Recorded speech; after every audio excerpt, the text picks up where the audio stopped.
How's it going, guys? Welcome to Audio Addiction. We have the funeral portrait with us tonight. He can say his name and what he does in the band. Hey, what's up? I'm Lee Jennings. I sing and I'm the creative director slash Imagineer, if we want to use a Disney term there for y'all, for the funeral portrait. So that's the easiest term to put. That's fair. I feel like you always are, coming up with awesome stuff around the band. Like we were talking about off camera, I've been a fan for at least a couple years now at this point, and we were kind of reminiscing on the last time shows existed, and hopefully they're coming back. Just saying, fingers crossed, get vaccinated, wear that mask. We were Please. I'm ready to have my life back. Listen, Please. I've been saying I've been going through like show withdrawal, and now the shows and tours are finally getting announced. I feel like my energy level is getting high, like wanting to come back, and there's been some great tour announcements, and hopefully Funeral Portrait comes up to Philly again, because you guys are great. The last time I think we decoded it. It was Emory, we're pretty sure. Fingers. Yep. I'm not 100% sure. Let's just say it was the Emory tour at the Voltage Lounge, right? Correct. That's where it was. I believe so. Sick. Yes. But anyway, Lee, I'm sure you get asked this a lot, about your band. But how did you start out the Funeral Portrait? How did you get your members? Just give me the anthology, the whole the whole story about the band. Yeah. Well, first of all, I'm glad you're sitting down because I can talk forever. But That's I'll great. give you the short bio here. Okay. You don't have to give the short bio. You can talk. You can give me every millisecond. Start that watch. Okay. But basically, we used to be called Cosmoscope. That's where it all started with the original members. It was this cool kind of pop punky, say anything kind of fun kind of band. Yeah. And then we started getting our music started getting darker and darker, and our influences started to change. And I kind of really wanted to do something a little different, and same with the original members. And so we were like, let's start experimenting and let's come up with something. So we wrote the whole first record, our first EP for the Dearly Departed, as technically Cosmoscope. And then we went in to go record this EP with Sean from Alisana, and he was like, it's cool, but it doesn't fit the name and the vibe, and you guys are this new band. And we were like, you know what? You're right. Let's do something about it. So we changed the name from Cosmoscope to the Funeral Portrait.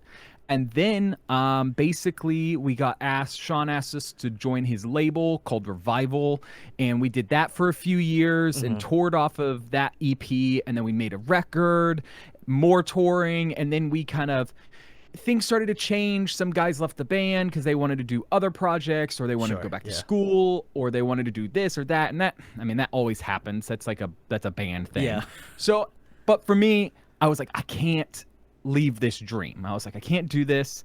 So I kind of took a step back. We got a whole new team behind the scenes, new management. We did our whole DIY kind of thing for the first time in the Funeral Portrait. We weren't on a label. And then we got a new booking agent, all this kind of stuff, and new members. Yeah. So we did that, and we started releasing some singles. Like we released Flowers in the Attic. We released Paper Mache Man. We did the Helena cover for charity, and stuff like that, as long as we were touring. Our whole thing was, we got to stay on the road. We got to keep going. For us, we've always been that theatrical, very larger than life band that wants to put on a good show. We want to be an entertaining group of guys up on stage. So we kind of just were like, let's see what happens. And we finally started writing songs for this next record. We went in with this guy named Josh Landry, and he's a killer dude, and Shouts he's to incredible. Josh. Yes, exactly. And he really helped us develop the sound and develop who this band, what I've always envisioned this band to become.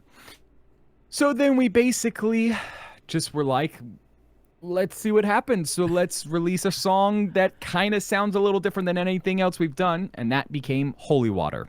Holy Yes. Water then kind of created this whole big thing, and we got signed to a cool big record label, and now we're in the middle of mixing the whole record that we wrote like 45 songs for, and now it's like exploding in my brain. So yeah. Yeah. There we go. That's literally 2014. Actually, I guess since I talked about Cosmoscope, that was 2013 Wow. until 2021. So that's literally like almost 10 years. That's almost 10 years of my That's life. wild. There we go. Yes. In one like 10 minute, I feel like 10 I minute tried. interval, which is great. I don't think I even took a breath. So Listen, kudos, Lee. I feel like for me, like as a music connoisseur, like I always love finding out about your band, like bands that like either I see at shows or just bands I find out about the internet. And that's kind of the wonderful thing about the internet, is that there's just always musicians, there's always great bands that like are always coming out with good stuff. And I like I said, I had the privilege of seeing you guys before I like even knew about you guys, and I was like, man, these guys put on a great live show. Like I'm curious how they sound like on the record, just because like usually it's the inverse. Like I find out about the stuff online, and I'm like, do they kind of live up to what they do live? And I'm not just saying that because you're on here. I do feel like you guys like definitely live up to like not only the CD that I've literally burned holes through now at this point, but like the live energy. And seeing you guys live, I think, was really impressive to me, because I was like, man, I was like, this is a little bit different. It's like a little bit more like darker, as you said, Lee. Like, and I was like, I wonder how they're gonna kind of do the theatrics of that live, and the energy is, over 9,000. It's crazy. It's crazy how much energy you guys pack into a set, and it's almost as if like you're either playing to like a crowded room or to like one person in the audience. Like it doesn't matter, the energy level I feel like remains the same. That's it. So for us, right, that's always been a problem that I think we've had, is how do we capture the energy of our show into recording? And that was something that doing this record we really wanted.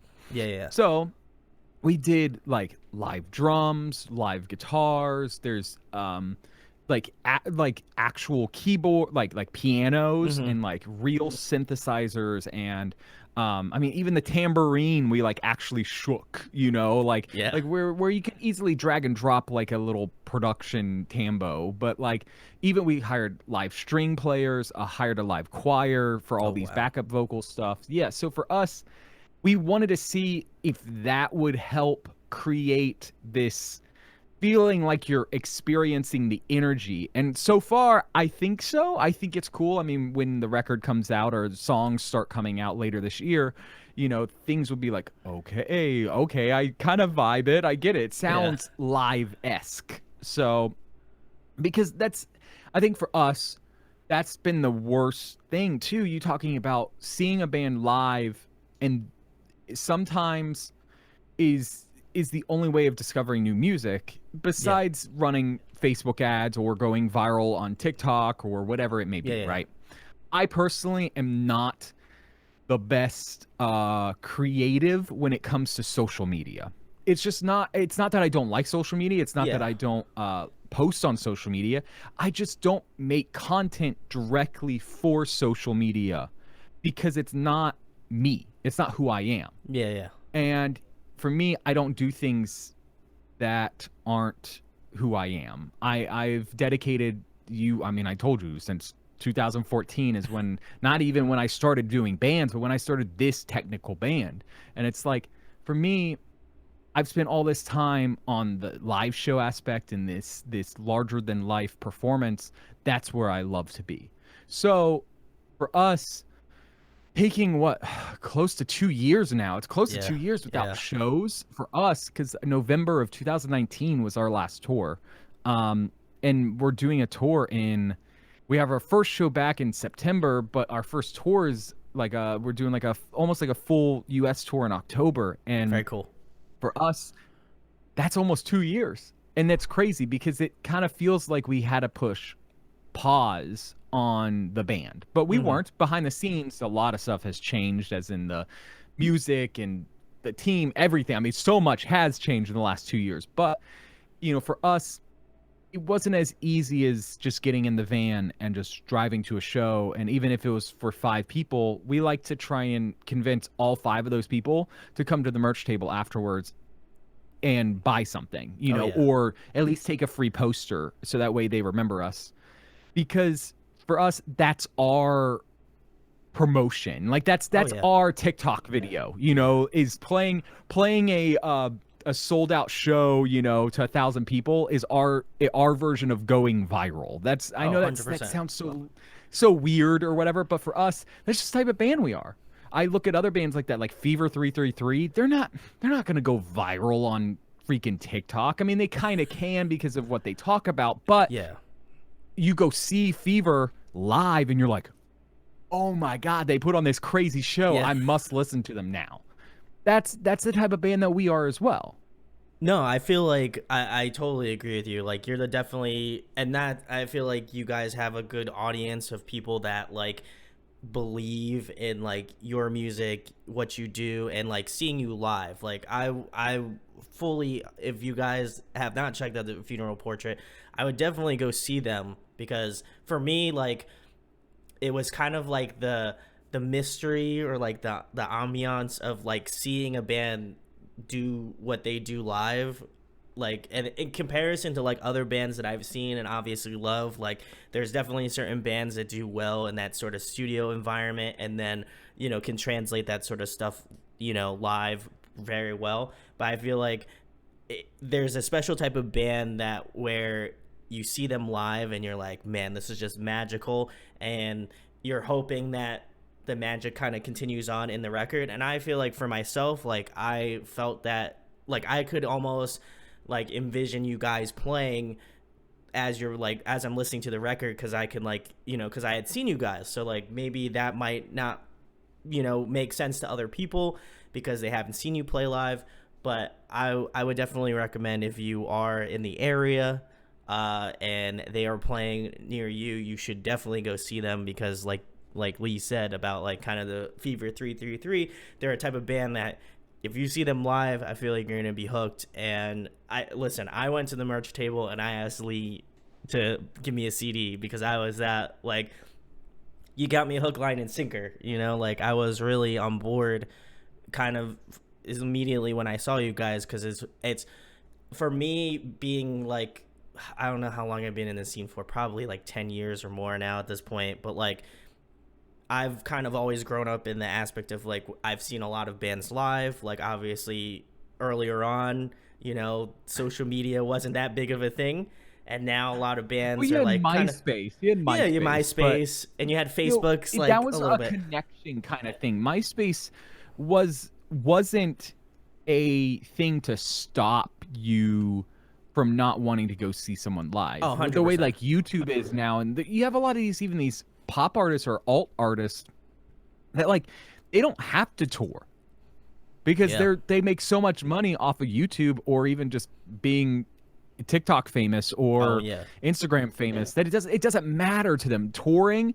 And also their numbers too is that's kind of like a weird part of it is some of these artists that have like 1 million streams on Spotify, you'll go see them play at least even here in Atlanta, and there'll be 100 people there. But where a band that has 200,000 monthly listeners could almost sell out 1,000 cap venue, and I think that's the difference though between a lot of like rock music. I hate using genres. Genres I are got you.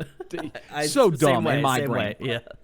I think it's one of those things though, and I think you're gonna start seeing that switch a little bit too, because I think also a lot of these alt artists and pop artists are gonna want to start touring Oh, and 100%. want to Yeah. start playing these smaller shows, even if they can't just do an arena instantly.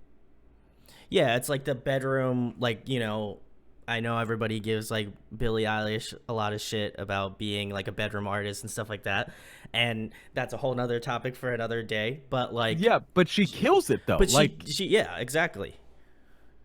Like I don't know. I feel like for her it's like, obviously there's like a fandom behind what she does, and obviously when she starts playing shows, if she hasn't already at this point, she's doing stadiums, she's doing all that sort of stuff because people, she's like kind of like a household name at this point.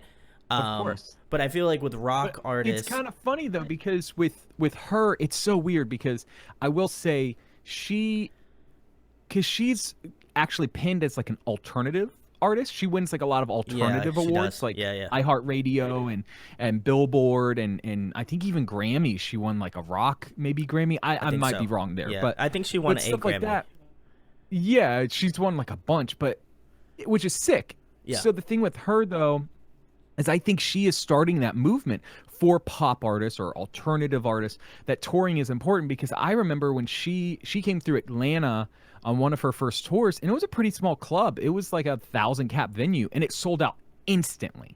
Yeah. And that's when she was like just hitting like when like the peak, she was yeah. just and now she's doing like you said like stadiums and like massive arenas and amphitheaters and whatever she can do.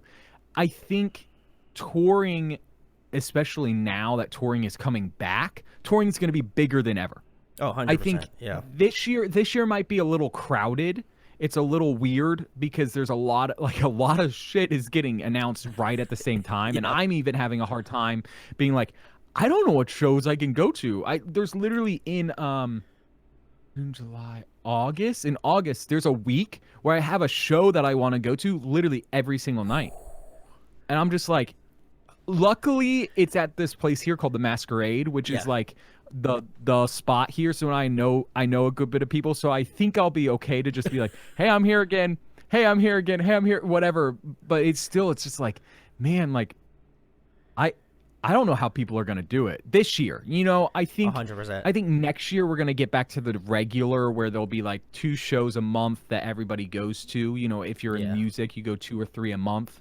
But that's kind of it. I think right now, though, it's so many that I'm just like, here, take my money, I guess. I don't know. I feel like there's a show announced like every minute, but I think the problem is that everybody is like funneling. We're all funneling because listen, shows haven't happened for like almost a whole year plus. So everybody's rattling the door. Yeah, everybody's rattling the door to get to like the first concert venue that they've planned out months before and that they've rescheduled the tour like 3 different times, and they want to like they want to have that slot for that thing. No offense to We Came as Romans, but they've tried to reschedule that tour like 4 times now, and it sucks so bad. And I want to go to it so bad, so I'm glad. Fingers crossed that because they're Philly dates. It's gonna happen now. Touring is happening. Touring's back. We're good.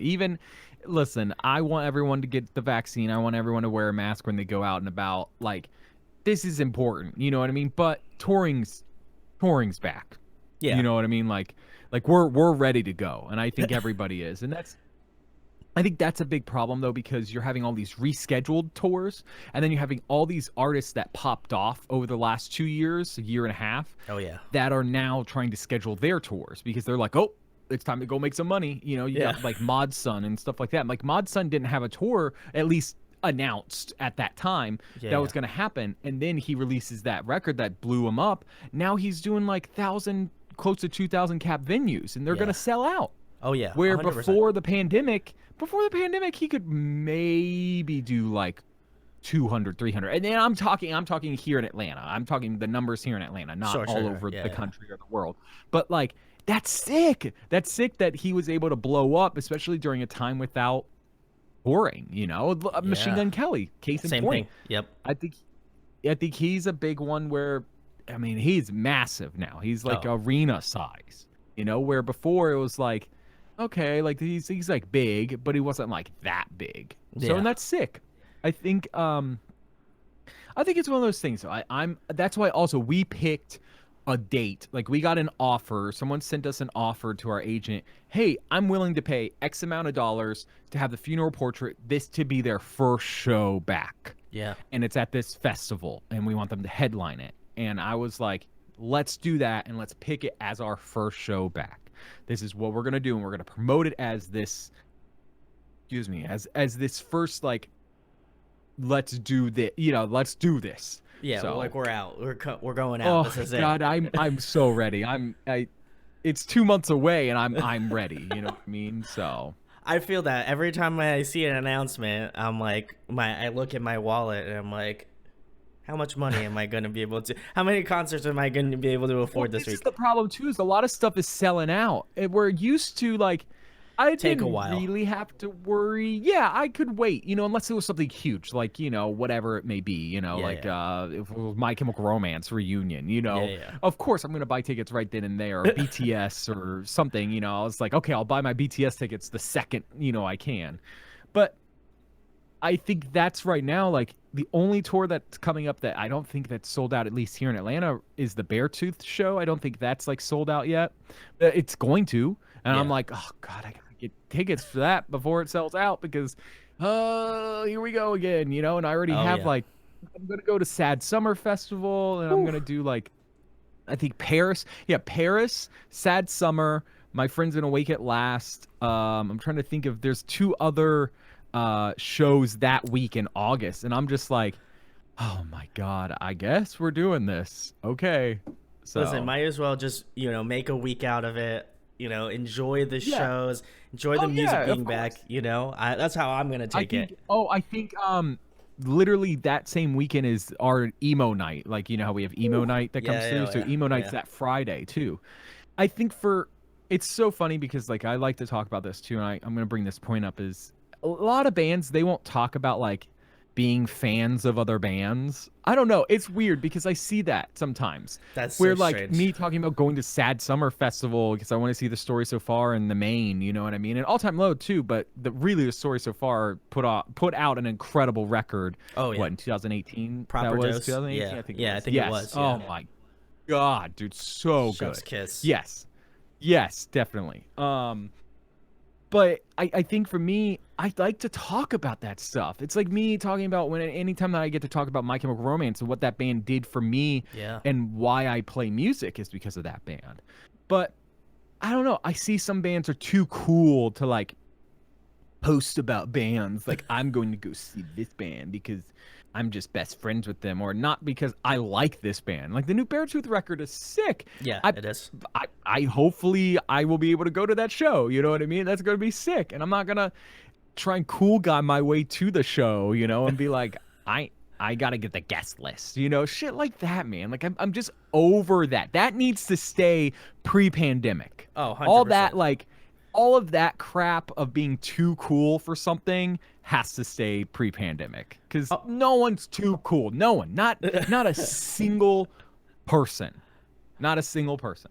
Oh, 100%. And I also feel like I know I've talked about this a lot, is like you got to be like the hype man for your friends. Like, I love, like, I live in Jersey, so like I love all of my Jersey friends. I go out, I try to do my best to go out and see those shows, and if I know like they're on like this big headliner show that they're doing only in New Jersey, I'm gonna try to be there. It's just like, I think the whole, like, as you said, Lee, whole like macho man, like, I don't want to go see my friends because like they didn't come out to see me.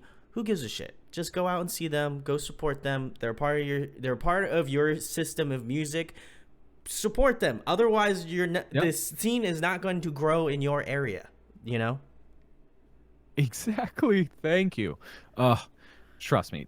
I think it's one of those things. It's weird because I will say, I don't know about local bands. This has been a weird, hard time.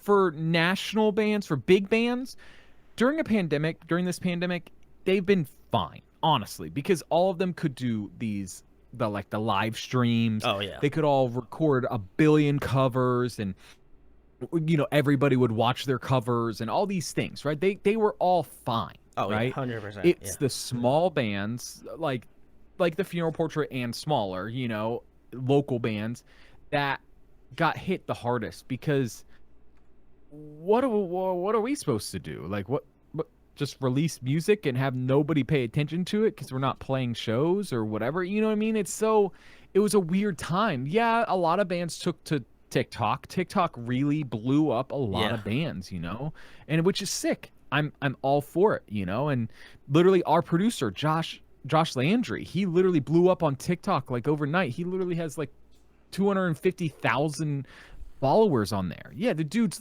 crushing it. Crushing And it. that started January of this year. And that was just because he was like, I'm just going to put a cover up and see how it does. And it exploded. And that's sick. And now he's starting a new band himself and like all these cool things just because of TikTok. Now, what happens to the other bands that they're not comfortable with TikTok, or they don't know what to do, or that's just not their thing? Not everybody's thing is going to be TikTok or Instagram or Facebook or Twitter or whatever it is, you know what I mean? Yeah. Sometimes it's just something else. And so what happens to those bands, and that's what I've been the most worried about, is when this comes back. Yeah, because I personally am seeing, at least here locally, a lot of big tours, right? A lot of like 1,000 cap plus tours, but I'm not seeing a lot of smaller stuff. And I'm not seeing any really local shows. There's like one or two that I've seen pop up. And that's a little scary, which I hope maybe next year you'll see more local bands, local bands pop up, people wanting to do music again. I think the big thing was that I think it showed people, of course, they got told you're not oh my gosh, I'm going to mess this up forever. You're not an essential worker. Oh my gosh, I can't even say that. Essential? Thank you. Oh got my it. god. I got you, Lee. I got you. There's every day there's one word that my brain and my lisp and like it's all my good. dyslexia just starts thinking. I put Lee on my back. Put Lee on my back. Yeah, I got you. But that being true though, like that's live music and music in general, being in a band.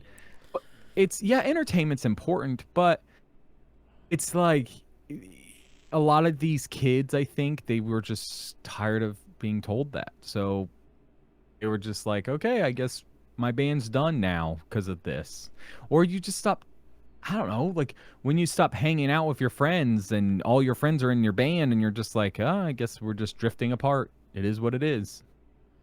So yeah, but I also feel like I think it's going to come back. I feel like it gives you an opportunity to work on it. Like if you really, and I say this to all my like band friends and stuff like that, and friends that are like, oh, I want to get into music and stuff. I'm just like, listen, you got to find people that you are willing to live with, be with all the time, because you're only going to be on the stage for like maybe 5% of like a 95% like lifespan of the band. Like if you are not good friends with these people, you're gonna hate being on the road. And I was like, and I've had plenty of bands stay over my house, I've had plenty of stories told to me, and thankfully all of the friends that I've had stay with me, everybody's cool, but I've definitely heard some horror stories about like bands and stuff. And so if you are a new band, I would highly recommend be friends with these people first before you even start making music, before you do any of that shit. Just be friends. Like, if you know you can hang out with them outside of your band, chef's kiss. Beautiful. Yep. But if not, don't do it. I think that's a big thing. And I think finding the right members, finding the right team, finding whatever that is the most important part. Because once you find that, once you have that, then things are fine. You're fine. Things are fine. That's been my biggest problem. I've always wanted it the most. And this goes for any relationship I feel like I've been in as well. Is I'm always here. I'm always like putting in this much work where everyone else is putting in this much work. And I'm just like, bro, come on, let's go. Or, relationship stuff. I'm like, come on, I'm up here. Why aren't you up here? And some people just can't be up here. At the end of the day, is what it is you got to find, if you're up here, then you need to find people that are up here. If you're down here, then you need to find people that are down here.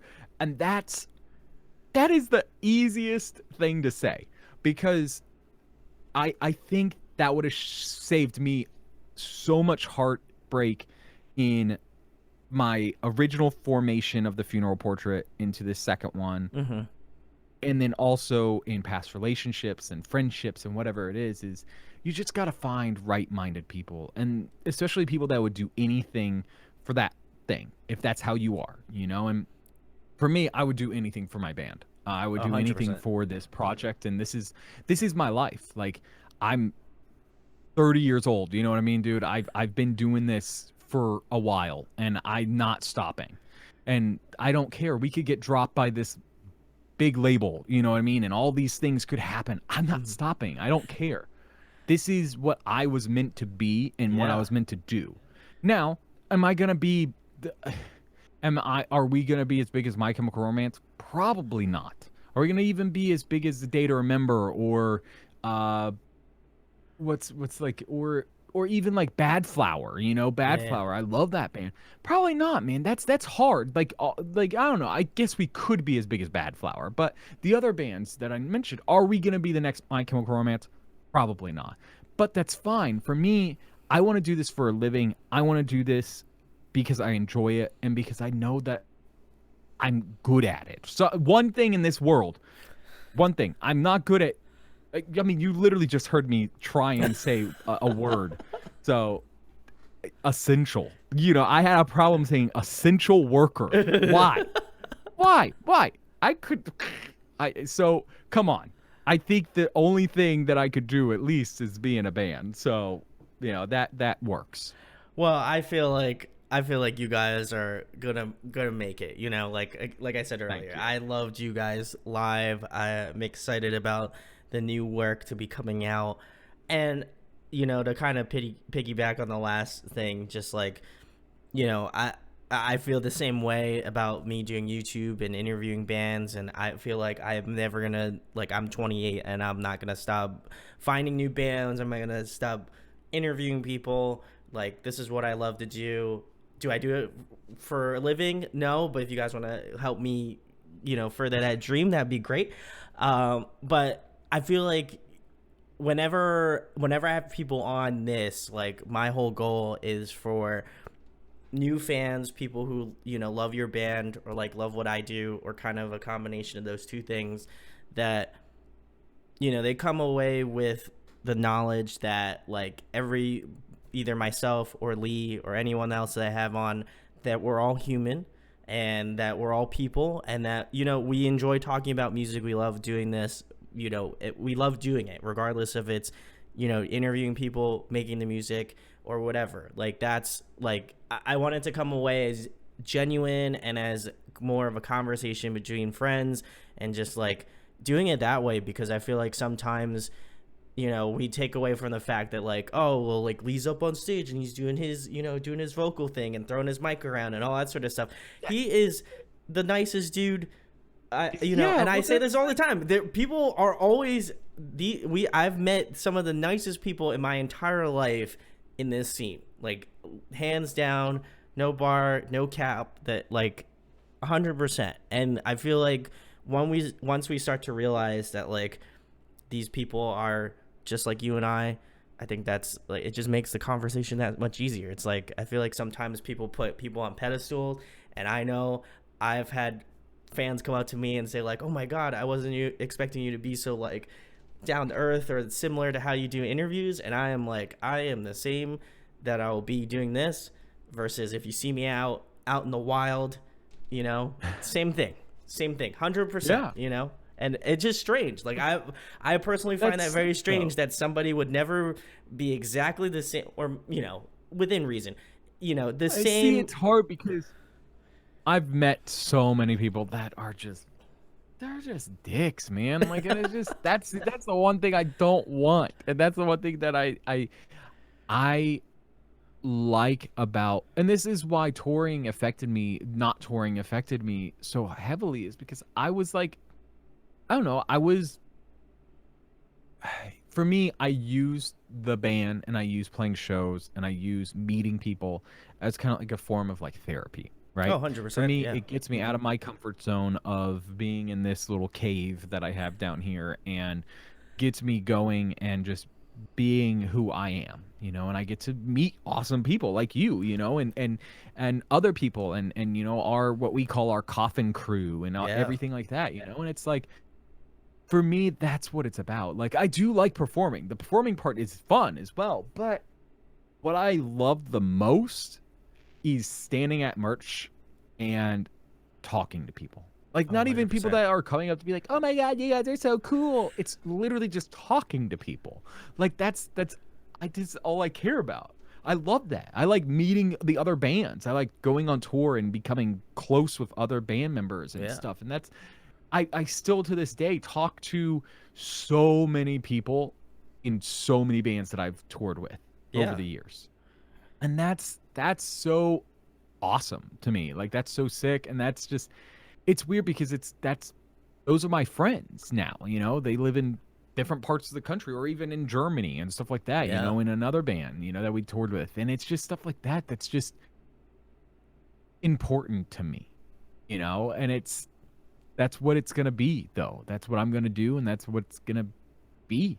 It's just Yeah, no, it's that connection, like yeah. that's why I love doing this, cuz like, I've interviewed people from like all over the United States, like internationally, Australia, Japan, Europe, all that sort of stuff, like Middle East. So like, it for me that's like one of the coolest things, and like people tell me all the time, they're like, do you like doing this whole like interview thing? Do you find it to be like extra work because you already do a normal day job and you spend like an ungodly amount editing videos and setting up interviews and stuff like that?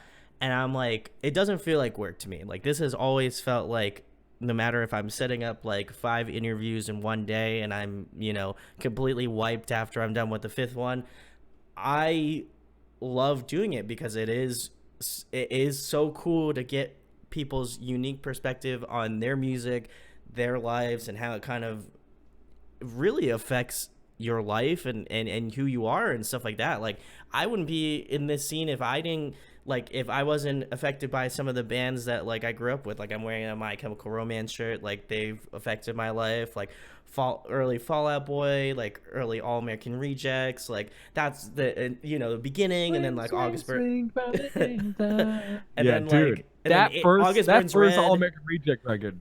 Oh Yeah. yeah, the first All American Rejects record is great. Move Along I You also just love made too. me want to listen to it. I But know exactly what I'm going to listen to like after we're done. August Burns Red, like Under Oath, like all of those bands, like really, like when I knew that I like didn't find a home in like anything else, like nothing else really, spoke to me like music has. And I know that sounds cheesy Oh, AF, dude. but You're like talking to the cheese Cheese master Master. over here, dude. Dude, I am a cheese master, okay?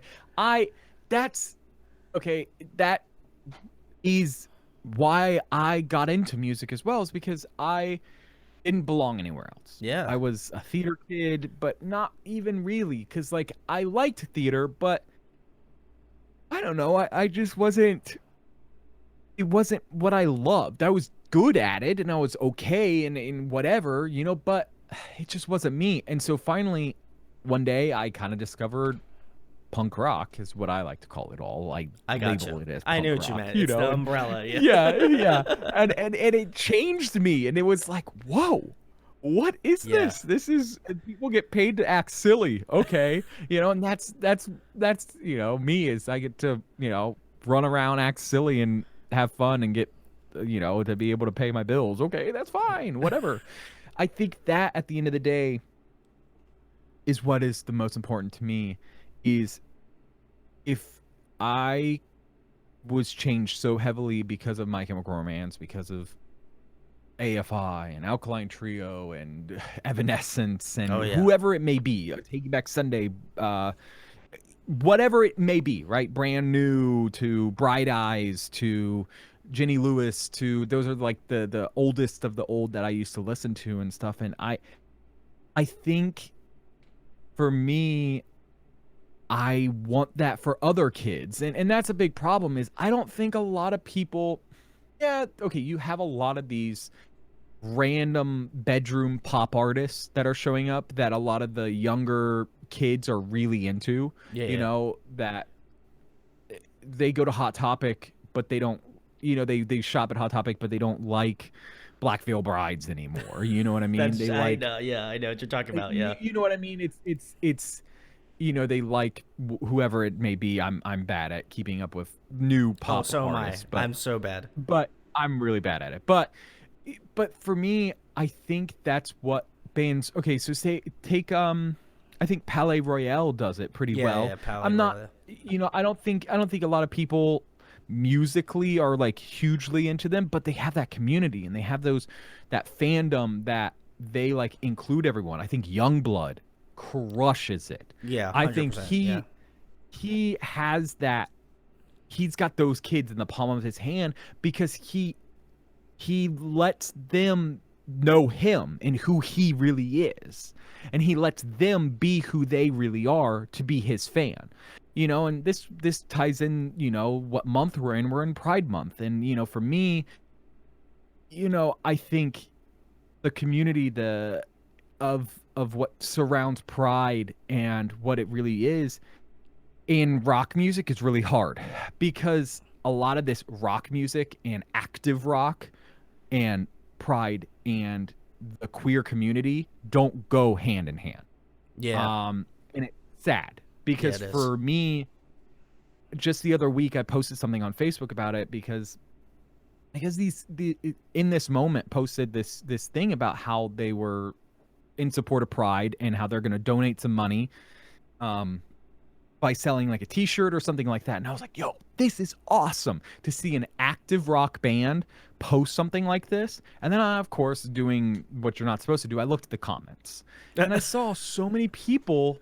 Yeah, I saw so many people being like, I'm burning your t-shirts that I bought Yeah, tonight. I And think I I know. can't I know believe what you're I'm talking about. throwing Yeah. away your CDs and stuff. And I'm like, bro, come on, man. Like, they're supporting their fans by doing this. There's so many people out there that don't just identify as male or female, or doesn't like to love someone that is just a male or just a female, and it's like, come on, why can't you just get it through your skull that that's just not okay, Yeah. like, anymore? And Ugh. it drives me insane. It literally drives me insane, because that is one thing that I for certain want to change, is that, especially in active rock. I want to be Yeah. that band that gets played on the radio that will wave a freaking pride flag on stage at a festival in front of, like, 20,000 people, Yeah. 50,000 people, because that's just what I want, because I need to support those people that for so long have not been supported. And especially in active rock. Oh yeah. They haven't had their voice there.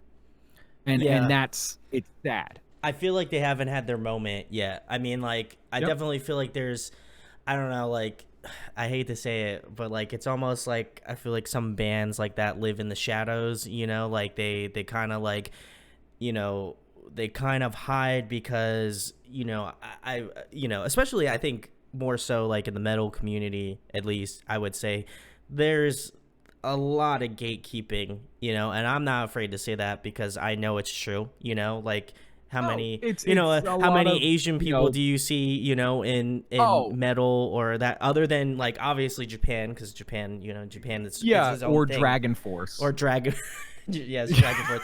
That's Listen, true. I'm trying, okay? I was No, trying to I got you. You but- gotta make the mood light, but like, yeah, Yeah. no, 100%. Like, and I hope that we find more people that are, representative of that. Like, I feel like, Well, wow, for me, it's just any person of color at all, any person that identifies as whatever they want to identify as, or whatever gender, whoever they want to love, whatever it is they want to do, they should not be scared to go to a rock show. Oh, Because I don't think that's not okay. You know what I mean? Because why? Yeah, okay, I'm gonna think of the most like active rock band, Godsmack, right? yeah. Why should someone be scared to go to a Godsmack show? You know what I mean? Like, that's the most active rock in my brain. Yeah. And why should they? And they need to be represented there. And Yeah. if we ever got a Godsmack tour, guess what? I'll be up on that stage. Just like- I'll I'll show you guys. I'll do whatever it is, you know, because for me, it needs to be there. It needs to be Yeah, everywhere, yeah. and that's important. Yeah, I feel like bands, and I mean, again, quote me if I'm wrong, but like Against Me, you know, Laura, shout outs to Laura, like she's great. You Mhm. know, I feel like she's great for the community. She's Incredible. great. She's great for what's going on. There's obviously bands that are allies that support that, and I just feel like, Yep. I mean, I know I haven't posted anything about Pride on my particular page, but like I feel like for me, like I already know that I love those people. I've had plenty of, gay people on this show. I've had plenty of, non-binary people. I've had plenty of trans people on this show, and I don't feel like I have to say anything because you can already look at my catalog. You know, I already support that shit. You know that you support, or you wouldn't have had them on your show. 100%. Exactly. You know, and obviously for me, music is first and foremost, but the second thing is, representation. Like, as being a person, of color, I want to be able to represent everybody from all walks of life.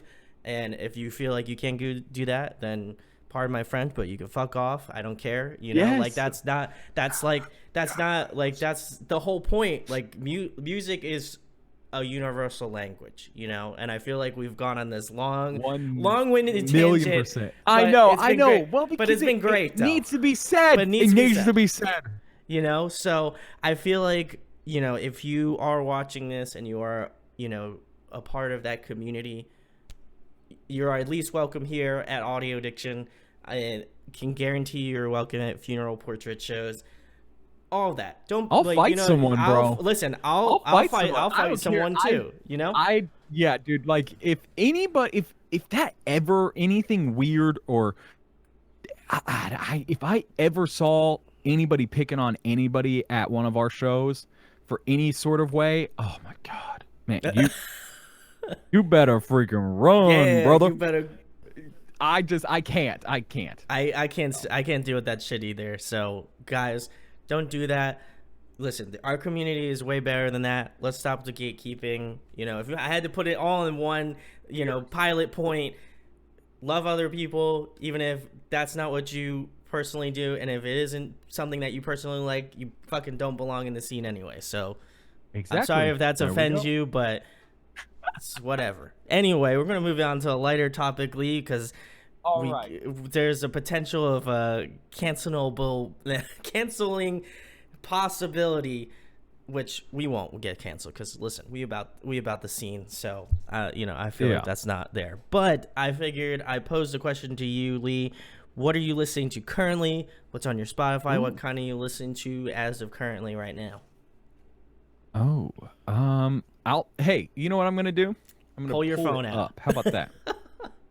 The phone. Got my sparkly phone with Bucky. You ever seen a Buc-ee's? Like, do you know what Buc-ee's is? I know what Buc-ee's is. I have not been to Buc-ee's. Yeah, so Buc-ee's, if you want to fly me out to Texas, let's do it. We have two of them here in Georgia now. Oh, maybe I might have to go. I'm gonna be somewhere in that vicinity. What's okay, so for me, oh my god, what is going on? Allow, thank you. Okay, so for me, I listen to, okay, so I've got this list kind of, okay, so Nothing But Thieves. Do you know Nothing But Thieves? Oh, yeah, I got you. Yeah, okay. I got your number. But Connor, the singer's voice is literally an angel. I've never heard something so perfect. I could listen to it all day long. I've been listening to a lot of Nothing But Thieves, a lot of The Neighborhood. I actually really like, so you know that band Creeper? Oh, yes. You know the band Creeper? Yeah. Yes. So I like Creeper, but I've been listening to a lot of Salem, which is Will from Creeper's like side project. It's like super punky. It's like original Creeper stuff. It's like super punky, super that kind of stuff. Going through here. Oh my god. Oh, Teenage Wrist. You know them? Have you ever heard that? Dude, yeah. Their stuff is sick. There's this like country alternative artist called Rustin Kelly. He actually like uses the term dirt emo. He's sick. Like honestly, if you like, it's very like kind of almost like Bright Eyes, that kind of thing, but not as emo. It's just it's cool. It's like a super cool like vibe. God, I'm just going through here. Oh my God, I've been listening to a lot of, oh my goodness, what's the other, that last Inner Shikari record was Oh yeah, sick. yeah, yeah. Yeah. I know which one it Honestly, is. anything, yeah, the I don't even know. I don't. So my problem is I'll just put it on. I don't even like look at song titles or stuff like that. I just listen to records all the way through. But basically, anything that came out overseas, like in Europe, Yeah, I've yeah. been listening to it because, and it's so funny because my girlfriend, gosh, she called me out on it. She was like, "I know why you like all these European bands because they sound so operatic." And I was like, "What?" She was like, "Yeah, they sound like they're an opera and stuff." And I was like, "What?" Because she was like, "I like love Don Broco and stuff like Oh that yeah. too." And I'm just like, I'm like, "What?" Like, I was like, I hear it then. Like, I go back and I listen to like Creeper and Nothing But Thieves and Don Broco and Enter Shikari and whatever it may be, and I'm just like, "You're right." You're really right. What is going on? And I think She that's it. called you They're out. very theatrical over there. Over there in Europe, they're very theatrical. And, I feel like my band would do great in Europe. So, Take them to Europe, guys. That's yeah, we'll next go. the Yeah, next place. I'm just gonna, yeah, we're gonna save up our monies. There we go. So, And that Enter yes, that's Shikari what I've been record. listening to. The next Enter Shikari record was "Nothing Is True and Everything Is Possible." So, guys, Well, yes, go there we check it go. out. That one's It's great. just a new beginning. I thought it was the Spark for a hot second, but I know that released a couple years prior. That's a good one, though. That's a good one, too. That I couldn't think of the name of it, but then I googled it. So Yes. Google's the MVP on that I don't one. know, man. I listen to like all of those bands. Like While She Sleeps, I like a lot. God, what was that? Lower Than Atlantis. Yes. Oh, I love Lord of the Atlantis. Oh. Oh my God, what is that other band? Oh my goodness, You Me at Six. That last You Me Woo! at Six record was super cool. I The had Sucker Punch or whatever it yes. was. Oh, they're so good. They're so Dude, good. see, all European bands. I know I feel like, and I know I've definitely said this before. No offense to the States, but I feel like Europe and Australia and Japan are always like at least a couple years ahead of the ball game, and then America's like, hey, so like we came up with this new sound, and we're all like, I'm all like, hey, listen, I've listened to this record already like 2 years ago. I'm just saying, Europe's already like onto their next thing at that point, you know. Yeah, it's weird No because offense, no offense I to just any know American band. I why. also I want to. don't no, you're not wrong. I think it's because also a lot of I think bands are still really cool overseas. Mm-hmm. I don't think bands do well here, really. Like you have your massive bands, you have your My Chem, you've got your Slipknot, you've got your Megadeth, you've got your Metallica, your Yeah, yeah, headlining, yeah, yeah. bands. But if you look at it, right? You have Travis Barker featuring on all these like pop groups, like Punky pop tracks, groups. I don't even yeah. want to say groups. I mean, they're just singers. They're just pop tracks, and they Yeah. just have Travis Barker on them, and which is cool. Don't get me wrong. I'm not shitting on it. It's cool. It's cool. It's a cool new thing. But I just think personally, that's what America is kind of now. Is that whole solo project with Travis Barker on top of it? You know what I mean? And that's fine. That's what they want to do. But you look at overseas, and I'm like, God, I love these bands so much better. And that's just who I am, and that's what I like. I guess it's No, the I agree. operatic thing, I guess, that I I got called agree. out on. Because I like when I started this, like I was like, man, I was just like international bands just like they're like, we are not closed off. We're gonna just do whatever the fuck we want to do, and they just do it. And then people are like, oh my god, this is great. Like, and because I was even talking to Sleep like, Token, Loathe. yeah, Dude, I could just keep going on and on. Literally any band that is playing or played Download Festival, yeah, like, you know what I mean? Like stuff like that. Like, come on. they always have like the fresh stuff going on. So shout outs Yeah. to European international scene. You guys Yes. keep it alive. I The agree. next question, Lee. I think you kind of touched on it a little bit, but I like the solidified answers. Who are your influences? You kind of told me who you got started out listening to, you're influenced by, Yeah. and then kind of who influences Funeral Portrait more currently in a broader sense. So I think the easiest thing is I, grew up, of course, like I always said, theater, theatrical, Yeah. the kings of it, My Chemical Romance. I think that's just what it is. But also, yep, yes, exactly. But for me, I think also going back even more, my mom, she played a lot of like Billy Idol, like Blondie, a Nice. lot of the like that kind of the 80s kind of influenced Tears for Fears, things that were a little bit not just your regular. Yeah, those artists were huge, but they were still a little badass, you know what I I mean? got And you. I got you. Queen, of course, Got a and little stuff like that. edge. Yeah, yeah, there was something about them. And so of course all of those like artists for me, David Bowie and stuff like that, super influential to so many people, but to me as well. And then I think lately though, I've been like really, like I said, really into like Nothing But Thieves. I think Connor has one of the craziest voices I've ever heard in my life. A hundred Like I percent. don't even I think if I ever get to see them, because the only time that I had the opportunity when they came through Atlanta, I was on tour.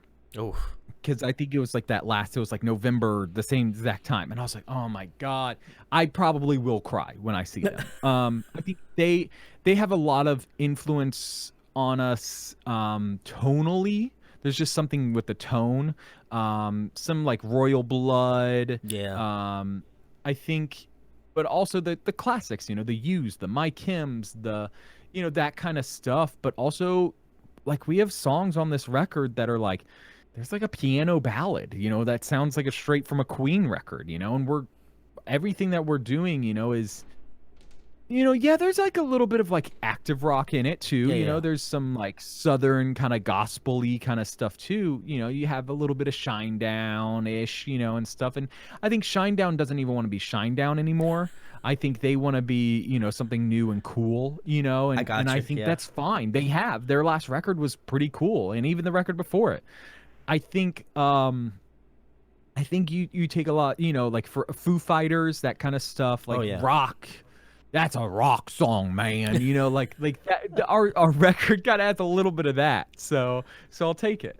I would totally agree. The one thing I think that spoke to me a lot was not only obviously seeing your band live, but something that spoke to me mostly was your tone. Like your range and tone is so different from everyone else, and I'm sure you've heard that a bunch, and can guarantee you probably hear it many more times after I'm done saying it. But like that was something for me that I was like, man, he does not have. He has like a range that I haven't heard in a very long time, if not ever, because you're definitely like on the like mid to like lowish, but then like you have like some like high range here. Like it's very, don't take offense to this, it's very fucking weird, but it works in the best No, way, no, the it best is way really possible. weird. It It is is very really weird. weird, Like, but it's great why though. should I should not be fronting a rock band. You know what I mean? Like, but that's a Brennan Urie thing too. I don't think Brennan Urie should release rock music, but he does. I Oh, don't think that's true. Haley Williams should, because you listen to their voices and you're like, but now every, like, it's lame because I hate it. Like every freaking Nasally. female fronted freaking pop rock band gets, oh, you're doing the Haley Williams thing, or you want to be Paramore. And I'm like, dude, just because they're a singer and a girl and they front a band, it doesn't mean that they're gonna be freaking Paramore. It's the same thing, man. But yes, different voice. I like it. I see, for me, that's what makes me. Oh, I 100%. don't want to sound like I'm an active rock vocalist, even though I'm signed to an active rock label or whatever. We tour with active rock bands, whatever it is. Like, I'm not that. That's not who I am. Why do I want to act that way? No, 100%. Like that is the the unique quality of the funeral portrait, if I had to sum it up in one blurb for the internet, but like it is something that I like cognitively thought about when I like first put the CD in and was listening to it. I was like, because I had heard you sing live, obviously, and Hmm. to hear it on the record, Hopefully it wasn't bad. I was like, holy shit, this is like, like the range. I was like, this dude's got some range. Like, I like it. It was different. Like the lower range, like you don't really hear that too much Yeah, with guys. I It's like the Kellen Quinn, like ball squeeze, like let me see how high I can get my voice kind of a thing. No yeah. offense to them, people do that, but like something about your voice just really spoke to me, and I was like, man, like Well, this for is something me, I'm it gonna was remember. growing up listening to that band. You know that band Him, right? Oh yeah, him, yeah. Like he's got that like he can like I mean I'm singing as was possible. You know what I mean? Like the Yeah. dude like can just growl sing and I'm just like how? Like what are you doing? And I think that's cool to me. Like that he has that like low dark voice and you're just like It's so cool. yes, And be I my cult leader. and I think it plays well into like the musicality of what you do, and again, like it's just this cool like Rubik's cube of like different things. So it just works out. So again, I wanted to give you props on your unique voice. Again, I feel like Thank you. again, most people are gonna say that shit. So I just wanna say that I said it on the internet. Probably not first, but you know, somewhere in that point. Thank you. But the next question, Lee, a fun one. We like skimmed over it a little bit, but if you could pick a song to cover with the funeral portrait, what song would you cover? So, during quarantine, it was kind of weird because we had already covered Helena, My Mm-hmm. Kim, Mm-hmm. everyone. I mean, if you've been living under a rock for the past 15 years, but yeah, we didn't want to do it. I didn't want to cover it. I don't want to touch anything My Chemical Romance I feel. or anything sacred, any kind of emo anthem or anything. But it was for a good cause. It was to help suicide prevention, and for me, I was like, you know what? We'll do it. And so we decided to take it and make it our own version. It has a lot of synth and a lot of strings and a lot Mm-hmm. of just a build up, a big build up at the end. It's different. It's totally different than what you've heard for them. So for us, I think that was super fun. And we've played it live once or twice just for funsies. Sure. Yeah. But yeah. And then I'm trying to think. We did over quarantine though. We did do uh oh my god, my brain. Sorry, Mad World, Ooh. by Tears for Fears. Yeah. So it's sick. I think it's sick. It's rocking, dude. You know what I mean? It's like Mad World. There's like these like cool like screamy stuff. Cody screaming and I'm singing, and it's guitars are loud and drums are huge and distorted. So yeah, like that was fun and that was something cool. I don't know. I think Mad World was the best option for us because I grew up loving that song, and then with being young, with my mom liking Tears for Fears and stuff like that, and then I was super into that film Donnie Darko, and that's Yeah. like one of the big songs on it, because of course I'm emo, so I like Donnie Darko. So I think for me, I just was like, let's do it. And the guys were super into it, so we did it. And I think that's enough. We'll do another cover here and there, but we're not that band. And that's fine. Like our last night kills that. And even the From Yeah. Ashes to New guys have been killing it and stuff. And I just I'm good with doing what we do. But if we got asked to do like the Fearless thing. What is the Punk goes Punk pop. Goes? Yeah. Yeah, or anything Punk Goes 80 pop, or whatever it is. I'll do it. I'll definitely do it because it would be fun. But I think as like us releasing like, oh, you guys got to release a cover. I don't know. I I don't got know. you.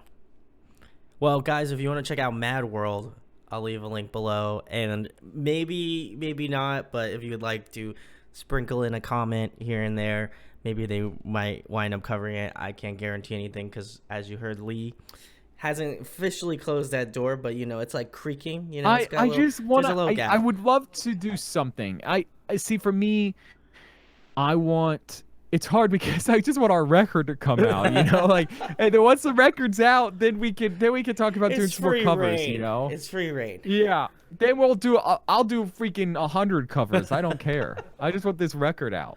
I feel that. I So. feel that. The next question, Lee, obviously another question about your band. For people who are new and have made it this far in the interview, which if you have, thank you so much. If you had, yeah, thank you. We've kind of derailed a few times, but it's great. But if there was one song, Lee, that you would recommend to a new listener, what song would you recommend? That kind of encompasses the funeral portrait sound. That's a good question. Thank you. Probably I think the one that gets the most attention right now is Holy Water. I think the reason why I say that is because it has the chorus that's loud and it's in your face and it's, you know, bombastic. But it also has this production of, you know, larger than life with the choir and the kicks and the stomps and the stuff like that. So I think Holy Water, starting at Holy Water and just going down on Spotify, you know, is the easiest and the best. So until the record comes out, you know, and then I can't spill the beans on any of the song titles, but I would say track number 5. Ooh, okay. There we go. So when it comes out, track number 5. Yep. You know, the Funeral Portrait fam is going to have to come back and they're going to be like, Lee recommended track number 5. And I'm going to be like, I haven't listened to it yet, but I'm going to be stoked on it. So when I get around to listening to it, I'll be like, that's a good choice. But next question, Lee, another fun one. What is your favorite food to eat? Ooh, a fun one. Food to eat. So probably Korean barbecue. I know that's like a wide but like, you know, some nice bulgogi on like a nice grill in front of me, you know, like nicely marinated. I think or you know, some pork belly or stuff like that. And I know all my vegan friends are hating on me right now, but I do the keto diet and I'm probably going to do keto. I'm probably going to be keto for the rest of my life just because it's a nice healthy lifestyle that I've developed. So for me, of course, I would love to have pizza again, like actual pizza, not like cauliflower crust pizza, you know. But I think personally, I think just some nice like tender freaking meat right in front of me is like, oh, just grilling on an open flame, you know. I got you. Listen. I'm glad you said bulgogi because that shit hits my heart. You know, people don't know about that sort of stuff. All about. There was another band that mentioned it, Sharia Moore, shout out to them. They also said their vocalist said bulgogi as well. And that, listen, nothing warms my heart more than that Korean delicacy. So, you know. Oh, it's beautiful. Yeah, especially here. So here in Atlanta, we have a lot of Korean barbecue spots. But there's this one called Iron Age that is like chef's kiss. Just chef's kiss, and then also throw it in my mouth. Throw it in my mouth. You know, it's just they can't bring enough. You know, like keep that grill rolling, bro. The guy in the back's like, oh my god, how much is this guy? Oh, I know. Eat? And then they had this salad. Okay, you wouldn't expect a Korean barbecue place to have an incredible salad, but they bring this salad out, and it's like, oh, I know what you're talking about. Which reminds me, dude, it just sucks because it's literally making me want to get it for dinner, but it's like $23, so I'm not. Whew. But yeah, but it'd be worth it. Yeah, it's expensive. It'd be worth it. Yes, because it's all you can eat. It's all you can eat, so that's why. Oh, I got you. Well, if I make it down to Atlanta, I'll have to. Oh, you're definitely. Oh, we're going. We're going. We're going. We're going to Iron Age, guys. We're gonna make a video out of it. After show Iron Age. It's over until 2 a.m. Ooh, that's dangerous. That's dangerous. I do want to give a shout out to. There's a place in Asbury Park called Mogo. It is a Korean Mexican fusion place where they make like the craziest. They make tacos, but like with Korean stuff in it. It's mind-blowingly good. Sick. It's so good. So shout out to Mogo. Okay, so I gotta go there. You gotta go there. Yes. It's chef's kiss. I miss it every day because I don't live close to the beach, but it is a fantastic place. That's where all those venues are, right? There's House Independence. the Stone Ponies there, which is obviously a classic. Yep. And there's a couple others kind of in the area, but those are the two that are the Those are like closest. the two big ones. Yeah, that's I'm trying to think of is that I swear I saw Thursday in that, Oh, like, up Starland. there. You're probably talking about Starland Starland. Ballroom. Yes, that's where it was. That's kind of close. Starland's like if Starland's here, like Okay. House of Independence is over here by the beach, area. Oh, okay, cool. Yeah, we saw Thursday play. So it was the last, or we were on our way back home from tour.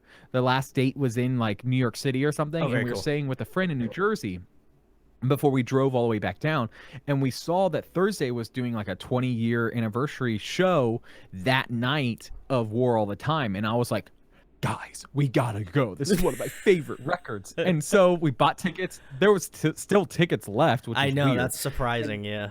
Yeah, especially there. And it was like insane. It was insane to see them in like their hometown too, ish hometown, and all Yeah. that stuff. I was Thursday. like, Yeah. come on, like, come on. Yeah, So, the energy. Yeah, I feel like yeah, that. it was- I feel like if I saw like because my chem's also from New Jersey. If I saw my chem in New Yes. Jersey, I would lose my mind as a New Jerseyan. I know. Listen, I have some friends. We don't have much to friends. Yes, I have some friends that have seen them back in the day, like in New Jersey, and just the idea of that just makes me want to cry. Yeah, So. I feel that. Yeah, I kind of missed the cutoff for that, but man, it would be great to see them like doing their thing in Jersey. I don't have a lot to, Jersey's cool, but like, listen, if I saw my chem show in Jersey, music, New Jersey's. So when we played New Jersey this one time, I'm trying to think of where it was. Oh, Dingbats. oh, yikes. Yeah, no, thank you. Yeah. Yes. We played there for the first time, and I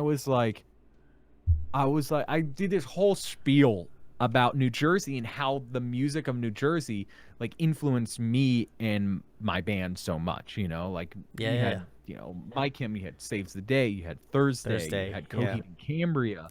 Oh my God, I could just go on and on. I just can't right this second in my brain. But yes, you had all of these. Census Fail, aren't they from New Jersey? I think Census Fail is also from Jersey. Yeah, that's correct. I mean, you had all of these bands that were just like, you're just like, come on, like, come on. Oh, 100%. Like it's crazy. Like people tell me like new bands that are also from Jersey. Yeah, they're from Ringwood or Ridgewood. Okay. Sorry. Yes. Ridgewood, okay. Yeah, like Is that like a suburby? I think so. I think, and I know it's definitely like North Jersey, but like, yeah, it's crazy. Like you said, it's so wild how many bands from New Jersey are like in the collective like scene of music. Yeah, it's or wild. important. Or too. important. Yeah. They're like important in the scene. Because like Atlanta, we have some. We have Attila. Yeah, Chilla, that is correct. Issues. We had Woe Is Me. You did have Woe Is Me. But we did have Cartel. Yeah. We had Cartel, which was sick. There's probably more. We're not. I don't know, man. We're not musical historians. I don't. Yeah, I not claim to just know that, man. I'm like just a trying to decent think amount. Growing up, see, it's crazy because Norma Jean. We had Norma Jean. We had yeah. the Chariot, The which was oh. cool. Yep, exactly. And so I'm trying to think. We had a lot of like metalcore, and like that kind of stuff. But we didn't have any cool like emo. We didn't have fucking My Chemical Romance. You know what I mean? Like, come on, you can't fucking fucking. Oh, okay, yeah, but yeah, whatever. Anyway, I feel like my chem. I know you watch my stuff all the time. I feel like you guys have to play a Jersey show, and I'll just invite Lee up. Lee, come on up. Yeah, with me. we'll Let's be go. guest listed. Let's do it. Yep. Let's do it. Next question, Lee. Funnily enough, a music-related question, of course. Oh, if you God. could have a guest feature on an up-and-coming record, who would you want that guest feature to be? Ooh. So we almost had a feature on this record, which we still might have someone. We're just waiting to kind of hear something back. But I think for me, I want someone that I've always kind of like looked up to. So someone like Davey Havoc, of course, or Gerard, or even I don't know. I think it would be cool to have like even like a guitar player, like Ray Toro is coming over and just slams a killer guitar solo, or I don't know. I think stuff like that would be cool, but it's hard because I remember growing up, you only featured on someone's music if you liked them or if you guys were already friends. So the days right now, how it's like you have all these bands featuring on everybody's stuff or these artists, it's like, does it really mean anything? And it's fine. I understand people doing it. Like Spencer from Ice and Kills is doing it a bunch, and that's for him. It's growing his band bigger and bigger and bigger, which is fine. That's a cool thing. But for me, I just want someone that means something to me. I think that's because it will mean something to the fans as well. Oh, 100%. Yeah. So I feel like, you said Gerard, listen, guys. Oh, of course. We're gonna manifest this shit. Guys, you have to take your phone out. We're not cool enough. We gotta take your phone out. I know what he listens to now. He listens to like sleep and like sludgy doom noise music. There's no way. Which is fine. I'm living with it. I've accepted it. Listen, dude, I've accepted it. It's time that you accept it, okay? It is what it is. Listen, I'm trying to manifest it for you here. I'm trying to do it for the people, guys. Listen, do it for the people. Listen, if Lee doesn't want it, I'm gonna double down. Guys, you gotta take your phone out, or you gotta go on your computer, type in twitter.com/, and then obviously at the funeral portrait, because you already are following them already, because that's what you got to do. And then the second thing you do is you at Gerard Way and say collab ? And then I think for me, again, I'm no legal expert. We make it go viral. I'm no legal expert, yeah, but I think I think it's written in stone. Like I think that's a legally binding contract. So yeah, if Twitter says it's real, then it's real. So guys, listen, manifest your shit. So go make it happen. Lee is very upset with me. I'm pretty sure I'm going to get some hate for it later. Gerard doesn't use Twitter, so every MCR fan knows that. Okay, well, make sure to send him a carrier pigeon or something. With like. There we go. Send him an owl. Send him an owl. Harry Potter style, bro. Yeah, Harry Potter style. Do it up. I don't know how to reach out to Gerard Way, but just do it. You people know how to reach out to Gerard. Send him an owl, dude. Just do it. If someone sent me an owl, okay, at that point it'd be like, I guess I have to do this, right? Yeah. Like, I feel like, yeah. So send them an owl, guys. That's really the point of the story. Moral of the story: send Gerard Way an owl. Send Gerard Way an owl, and then say the exact. Just print the tweet out, stick it in an envelope, and then just mail it out with an owl, and then he'll understand. I don't know. I think that's how technology works. So do it up, guys. It does. Anyway, next question. Haven't you seen Harry Potter? You're right. I have seen Harry Potter. It does. It works. It works. I'm in the middle of rewatching them for the 7th time right now. So. Oh my god! Probably I just watched all of them with my girlfriend because she said that I didn't watch any Harry Potter movie because my family is very religious and I am not as religious anymore, so I wasn't allowed to watch them as a kid, and so I have seen all of them now. Wait, say that one more time. I got the mic up here. I said that I hadn't seen any of the Harry Potter movies because my family was religious and wouldn't allow me to watch it. So then I watched all the movies because I'm less religious now. Finally. Well, and they're great. You like it? I liked them. Awesome. I felt like the ending was appropriate for where the story was going. We could tell everybody because everybody's seen them, so it's not spoiling. That's true. But listen, this is a spoiler-free channel. I know the movies came out hella long ago, but I am not gonna be responsible for someone's, misnomer of not seeing Harry Potter It's okay. after many years. It's okay. But it was My great. girlfriend's literally obsessed with Harry Potter, so she literally is like, she like applied to be, so they're doing this Harry Potter quiz, like HBO is doing this like game show kind of, right? What? All right, HBO is doing it. Yeah, so she applied to be on it. That's how well, that's how much she knows knowledge about anything to do with the wizarding world I got you. of Harry Potter. Interesting. I would say my It's favorite wild.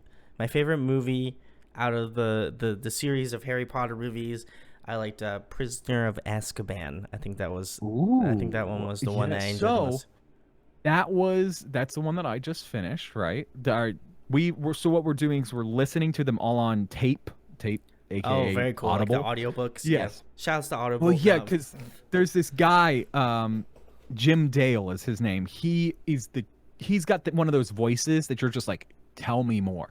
So we've been listening to it like while we've been like redoing our basement and all this other stuff. So, but basically, we've been listening to them on tape, and then once we finish it, then we watch the movie and we see the differences. And so we just finished Prisoner of Azkaban, and that movie is incredible. The 100%. movie, they did great. Yeah. Well, Yeah. and because it was shot by this guy that directs like horror movies and stuff, so it was like shot like a horror movie. So it was sick. Yeah, I thought it worked out really well. I actually like I like the last one too. Deathly Hallows Part 2. I know it's kind of considered, I guess, one movie. One kind of thing, but the second movie Part, I think is better than the first one. So 100%. So guys, go check out Harry Potter. Two thumbs up. We're just gonna keep going. Sorry. Yep. We're gonna keep rolling on. The next question. I'm very stoked to ask you this question because obviously, as you know, I'm a huge nerd. I have my Godzilla out of frame currently, but I will probably drag him in right now because Lee is also dragging in his. So shouts to our little. I've got so many down here. This is my favorite one though. This is my not Funko Kid Robot one. Yes. Kid Robot. Yeah, dude, it's sick. So cutie. The question is, Lee, if you could be a video game character, who would you be? Oh hell yeah, Ash Ketchum, bro. Oh, come on. I wished millions of times that Pokemon were real, okay? Come on. I feel a million times growing up. I was like, I would pray to God, please make Pokemon real. Please make Pokemon real. Please make Pokemon real. Because it's what I wanted more than anything, to wake up one day and have my own Pikachu. Come on. I feel that in my soul. That is in my heart of hearts, I feel like people ask me, they're like, when they ask me this question, like, to me, I always say Brendan from Pokemon Gold and Silver because that's classic, Ooh, I'm a Gen 2er. I'm a Gen 2er. That's what got me started into the game. That's okay. Dude, Crystal is the best Pokemon game. I would agree. Yeah. I think Crystal is the best. I would say, I really got into Silver and Gold, and then I started playing Ruby and Sapphire. Then I went back to Red, Blue, Yellow, and then I went back out to Gen 4, which is Diamond and Pearl, and then I played all the remake ones like Fire Red, Leaf Green. Heart Gold, Soul Silver, which is those eight have aged so well. And then I jumped into Black and White. I'm probably out of order now at this point. Black and White 2. I don't even know. I like all the Sun new and ones. Moon. They're fun. Just nothing touches the OGs, man. There's nothing to me like the way I used to feel, about it. And that's why a lot of my Pokemon collection is vintage. It's all a lot of vintage stuff because I don't know. I just don't really care too much about the new Pokemon. I have a few every gen that I get the plushies of. I got you. But that's kind of it. I do have an important video game question to ask you, since you are, as much as a Pokemon fanatic, probably even more so than me. What do you feel about them de-aging Ash yet again for the new series of I think the new TV? series is great. I think the new Journeys? series is Journeys is great. good? Journeys. Is it good? Journeys. I like Journeys. I think it's fun. Okay. I'm on like the second season now or something. Whatever. I don't know. There's like 40 episodes a season, but I think it's sick. I think it's been really fun. I don't know how I feel about Go. There's a character called Go, and all he does is throw Pokeballs at Pokemon and catches them. And I get it. It's to bridge this gap of the new kids that played Pokemon Go, and that's all they understand. That's what they think Pokemon is. And so they're just like, oh, I could just throw it, and I don't have to battle it. And it's like, no, bro, you got to battle it. You got to weaken it. Then you got to throw the Pokeball, and then you got to cross, or then you have to hit downward B, B down. Oh, you know the So that way strats. you can get those Pokemon, man. Or get your Game Shark, Game Genie, Yeah. and get a billion Master Balls.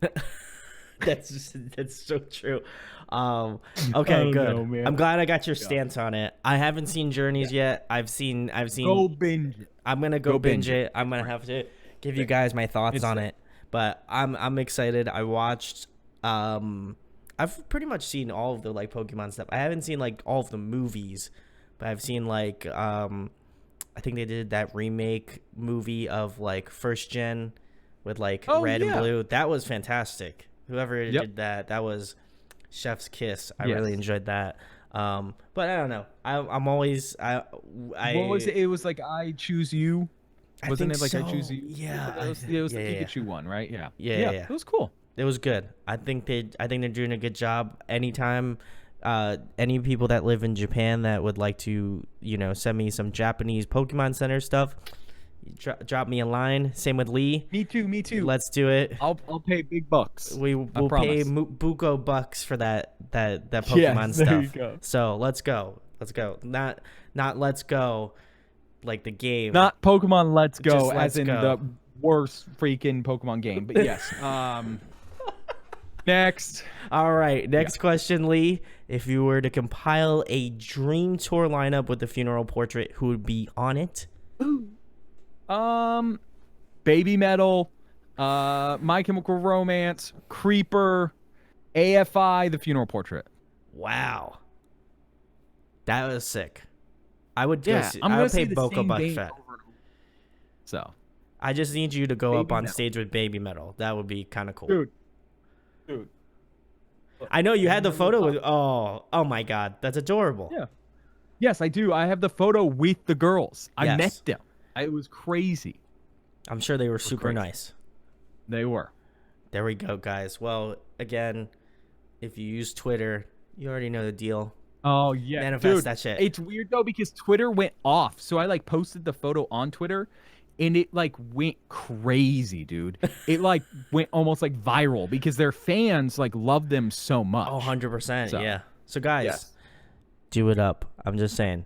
I need baby metal and funeral portrait tour in 2022. Let's manifest that shit. You know what I'm saying? That's all. That's what we're here on Audio Addiction. We manifest that shit, make it a reality, so you can do it too. We're gonna Let's make get it real.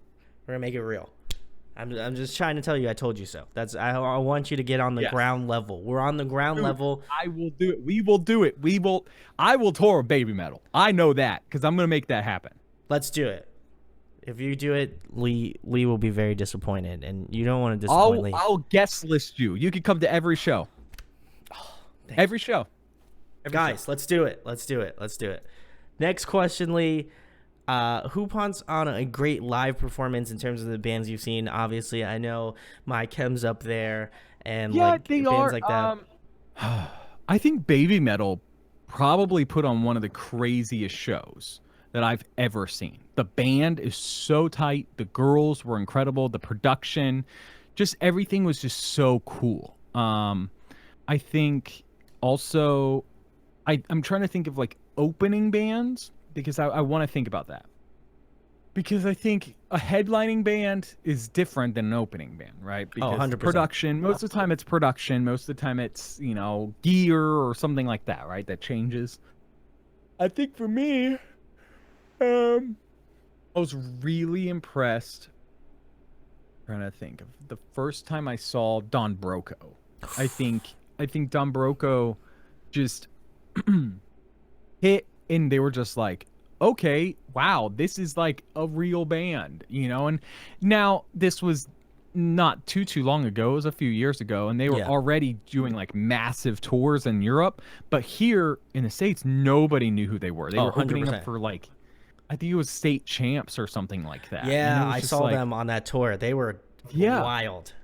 and no, but nobody like knew who they were. But over here, but over in Europe, they like are bigger than state champs. They Yeah. are here, so it's like crazy. Yeah, I would So I 100%. think Don Broco. I would 100% back that. They are like one of those bands that They it- sound incredible, and they are like incredible. they have like this massive sound that is just crazy because there's only insane. like, I think there's only 4 of them. It's the bass player, guitar player, the drummer, and then they have obviously their singer. So I think it is 4 Yep. members. So it's just Sometimes they have like a keyboard player slash like he like plays like keyboards and like guitars and Yeah. stuff like that. That would like normally be on like a backing track, but I don't think here in the States they really tour with him. I think they maybe did once. So Yeah, but they're nuts. Again, I love Don Broco. They're fantastic. Very excited for their new record. So look forward to that, guys. it's gonna be weird. I think it's gonna be super weird. It's gonna be really weird, but like totally up their alley. I feel. I Oh, love yeah. technology. Technology is fantastic. I love Oh. their first record, Automatic. That's a Yes. bop. Oh.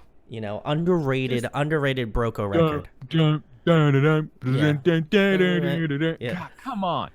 You can't beat it. They have the riffs. That's what I say that all the time. They got the thick riffs.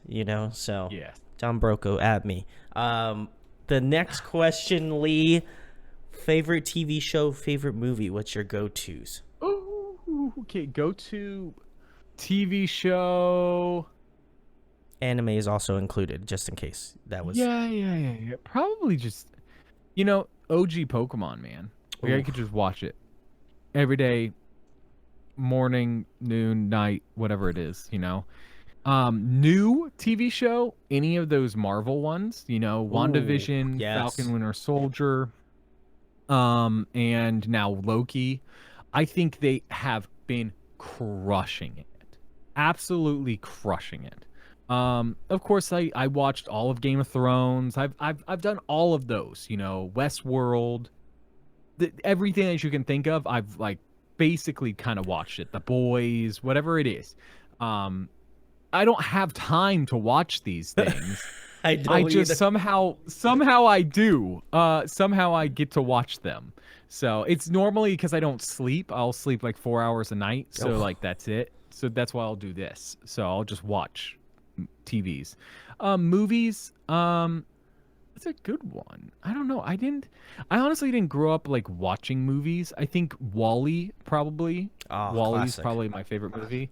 It's just anything Disney oriented at all, I'll watch and I'll love. So I gotta watch the new ones. Where my girlfriend and I are planning on watching Raya and I think it's Luca. oh yeah, Luca. Yep, I haven't watched those either.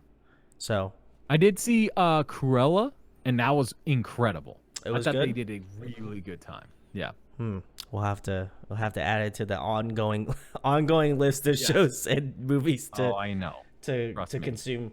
But yeah, I'll have to. I totally agree with the whole Marvel thing. I'm a Marvel stan. I love what they're doing right now. It's Yeah. great. So we just watched all of them, like from in shit. timeline order. Oh, yeah. all the movies. That's on yeah. Disney Yeah. Plus. All the movies, yes, in timeline order. And then, since on Disney Plus they don't have Spider-Man, we watched the 2 Spider-Mans as well. And the Ooh. Hulk. So, which the Hulk was pretty bad. But yeah. Yeah, it was not great. I will say that. I also It was not incredible. it was not it was just like mediocre Hulk. Yeah, definitely.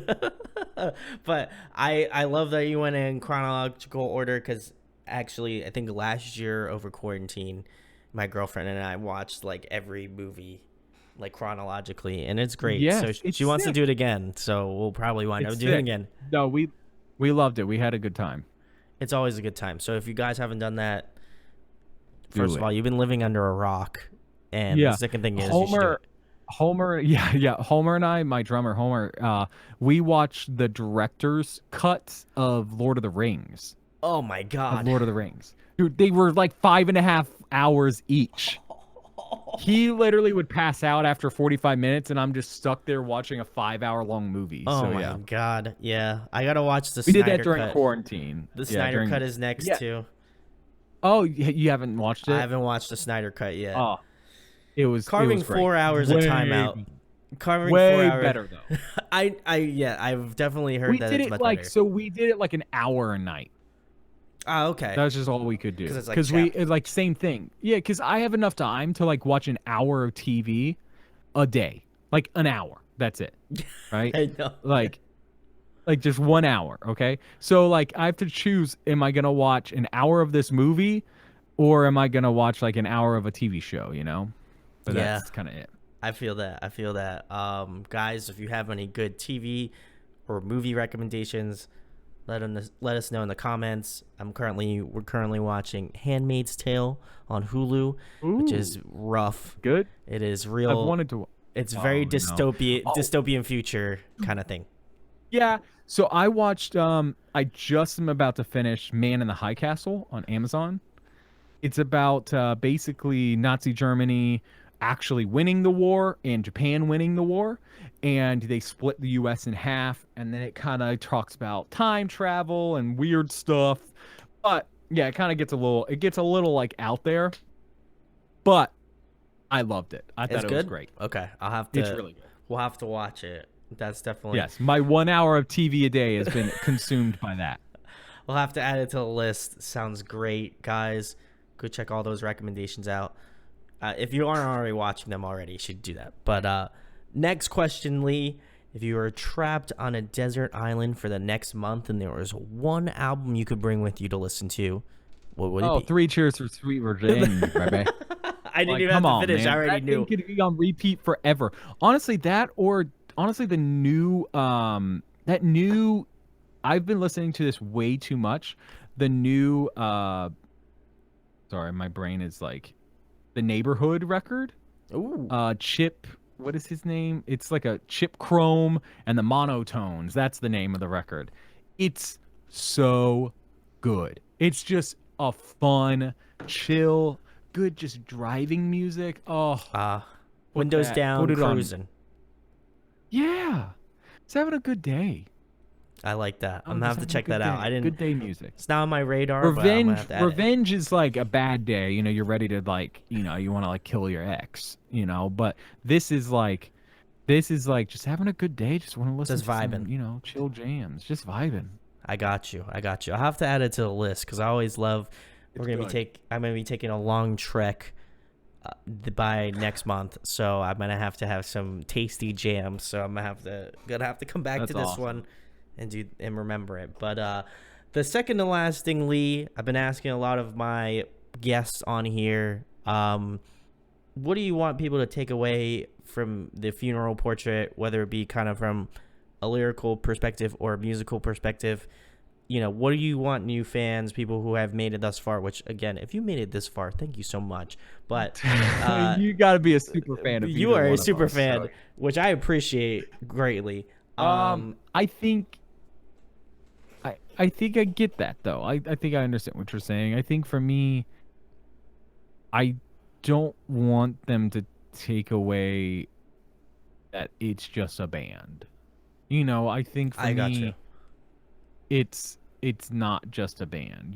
For me, I want it to be a place. I want it to be more than just songs on Spotify. It's supposed to be ever evolving, ever just welcoming, and when you need it there, it will be there. Like a community. Like a nice home. Yeah, a nice little home in a cul-de-sac. With a pool in the back. Yeah. Yeah, I got Little you. white picket fence. There we go. Well, guys, listen. I don't need to tell you much more. Lee is a fantastic.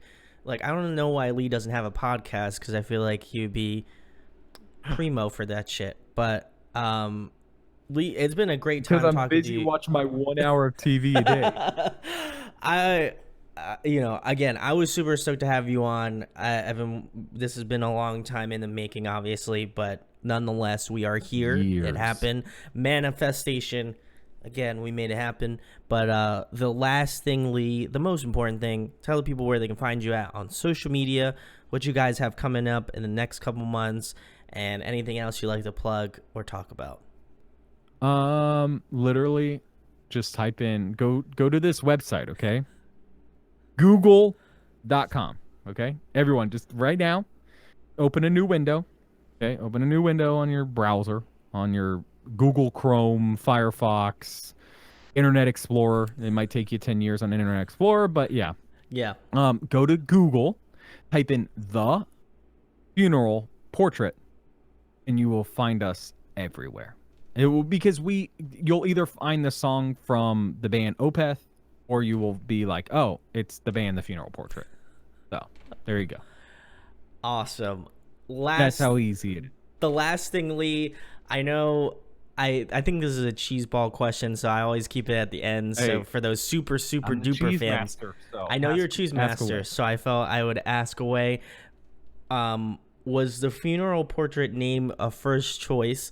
Were there any in the running of names? Because I know we mentioned it at the top of the interview, and did the collective consensus say like, "Hey, I think we should do funeral portrait"? So I think we were originally called Cosmoscope, and Yes. then I think it was that or Midnight Society. Ooh. The Midnight Society, which is cool. It's a Yeah. cool kind of Yeah, name. yeah. A little eerie. Yeah. Yeah, I think, but I liked TFP most. Okay. Yeah. Just TFP. Because for me, that's what I say way more than the funeral portrait. You know what I mean? Because it's like AFI, a Fire That's true. Inside, and it's like all those Yeah. bands, I think for us, TFP is on a lot of our merch as well. So I think it just that. So yeah, it could have been the Midnight Society, TMS, but now it's TFP. You heard it here first, guys. Well, Literally. the first. I don't know if anybody's asked you that. Never. I've never said anybody that. I've never told them. Oh my God! You There got you the go. exclusive, guys, right Yeah. here. If you're a You super gotta make fan, sure in the YouTube video, you gotta make sure that you click to this, click to hour 2, 33 minutes into hour 2 to hear a first. a first, And that's yeah, a it. first for the exclusive. But Exclusive. go Right here. check out the funeral portrait again. If they are hitting your state, your city, or close in the vicinity, you need to go to that fucking show because it's an incredible time. Lee and TFP put on a fantastic live show.